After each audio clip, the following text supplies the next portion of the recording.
to be honest, now I'm back at United and I'm in a normal routine. It's feeling a little bit more normal. I still don't think we'll ever get bored of anyone saying that we're European champions. But yeah, what an incredible summer and such a special time for football and women's football in particular. It was an amazing tournament to watch. I'm sure it was fantastic to be part of it as well. Has there something happened to you since you finished that's made you sort of shake your head and think, my word, this world is very different now? Yeah, there's been a few things like coming, because kind of we were a bit shielded from it all when we were actually in the tournament because we were fully focused on the games. But coming out, there's been a few things like we've been, a lot of people have been naming their pets after us that we always laugh about.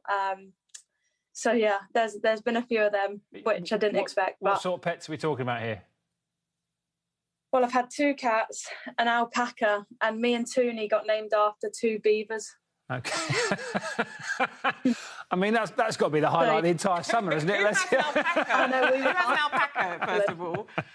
Secondly, I think there's a very good reason, Alessia, why indeed people are naming their animals, including alpacas, after you, and that is not only the win, obviously, at the European Championships, but that goal. I don't even know, have you actually watched it properly again and again and again? I have watched it again and again, and even though I know what's going to happen, I've watched it a gazillion times before, I still go, I just can't believe that you back-heeled it into the goal. Yeah, I mean, neither can I, to be honest. It was a bit of an instinctive finish. I'll try and see if I can whack it in with back heel. I think it's something that I would maybe try and train in, or when I was, like, younger, playing with the boys, kicking, like, having a kick around in the park, but I can't say it's anything I've done in a game before, and not sure that I'll be able to score one like that again. So I'll take it that it was in a semi-final. I love the fact that you're saying it potentially could have come, that skill could have been developed when you were a child.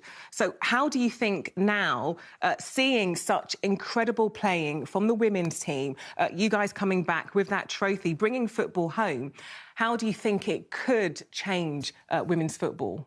Hopefully, for the better. I think the past 5 to 10 years, women's football has really taken off. And I mean, for us players, we really recognise the past and what the previous players have done for us. I think there's been some incredible talent through England and across the world that have probably gone a bit unnoticed through the years.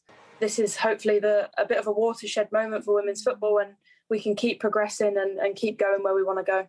Are you feeling it right now in terms of people's attitudes and also in the industry? Do you feel that things are changing with that trophy behind you?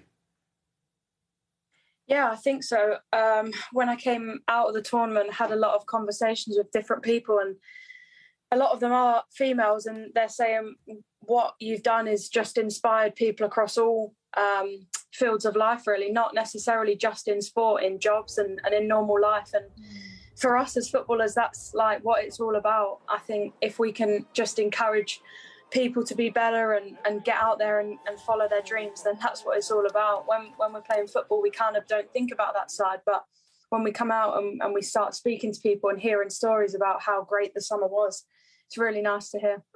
And with that extra fame comes some of the other stuff that goes with being a top-class footballer. The Paps follow you on your holidays for the first time. Was that a bit of a weird sensation this summer?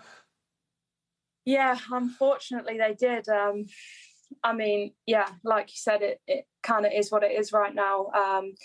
We're coming off the back of the summer, but yeah, I think it's something that we've got to get used to if we keep growing the way we are. And yeah, I mean, it wasn't ideal, but I still had a lovely holiday. I'm glad you had a lovely holiday, and you're on a pre-season tour now, and you obviously play for Manchester United, a club in the papers a lot at the minute about potential ownership change.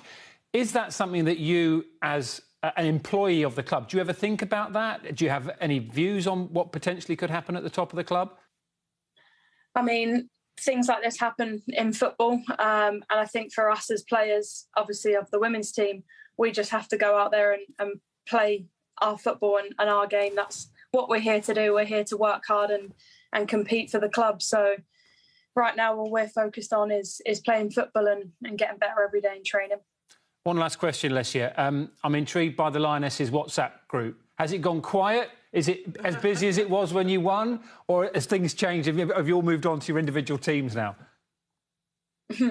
Well, I think everyone is back in with their teams now, so everyone's fully focused on domestic season. But yeah, there'll be an odd message every now and again. But yeah, it's calmed down a lot. I think people have got back to normality a little bit now. Yeah, domestic season, also a certain World Cup as well. We'd like to see that. Yeah. No pressure, but we know you can do it. Alessia Russo, again, congratulations. That is the goal of my life. I watch it all the time. Just, yeah, biggest congratulations. Thank you. Thank you. Have a brilliant season. See you soon. Thank you. Bye.